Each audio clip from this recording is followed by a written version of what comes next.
നമ്മുടെ മുരിങ്ങച്ചാറ് ഇവിടെ റെഡായി കൊതിച്ച് വന്നുകൊണ്ടിരിക്കുകയാണ്.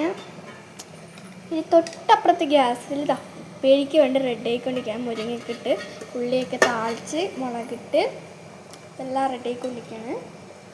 നല്ലോണം മിക്സ് ആക്കുക കേട്ടോ. മിക്സായി കൊടുക്കുക.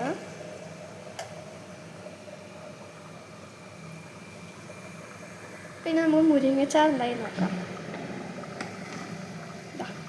ചാറ് നല്ലോണം വന്നിട്ടുണ്ട്. അതായത് നമുക്ക് ഉപ്പേരിൻ്റെ കഥ വേണം.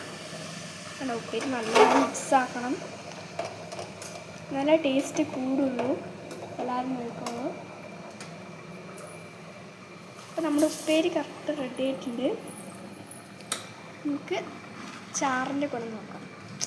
ചാറൊക്കെ എന്തൊരു ഭംഗിയാണ്, കാണാനും ഭംഗിയാണ്, ടേസ്റ്റ് അടിപൊളിയായിരിക്കും. അപ്പോൾ എല്ലാവരും കണ്ടോ, ഉപ്പേരി ഉണ്ടോ? ഉപ്പേരിയും എല്ലാം അവിടെ തന്നെ ഉണ്ട്. കൊതിച്ച് പൊങ്ങാണ് ചാറ്. ഈ ഉപ്പേരിയിലേക്ക് കിടക്കാം. വീണ്ടും വെള്ളം തികയുന്നില്ല, അവിടെ ഒഴിച്ചു കൊടുത്തിട്ടുണ്ട്. വീണ്ടും ഇളക്കി കൊടുക്കാം. ഉപ്പേരിക്കും കുറച്ച് വെള്ളം ഒഴിച്ച് മിക്സ് ചെയ്ത് കൊടുക്കാം. ഇതിൽ 1 ഗ്ലാസ് വെള്ളമാണ് ചേർക്കേണ്ടത്. അതിന് കൂടുതൽ ചേർത്താൽ പിന്നെ ഉപ്പേരി ആവില്ല, ചാറായി പോവും. എല്ലാം നല്ലോണം മിക്സ് ആക്കുക. അങ്ങനെ മിക്സ് ആക്കുന്നതാണ്.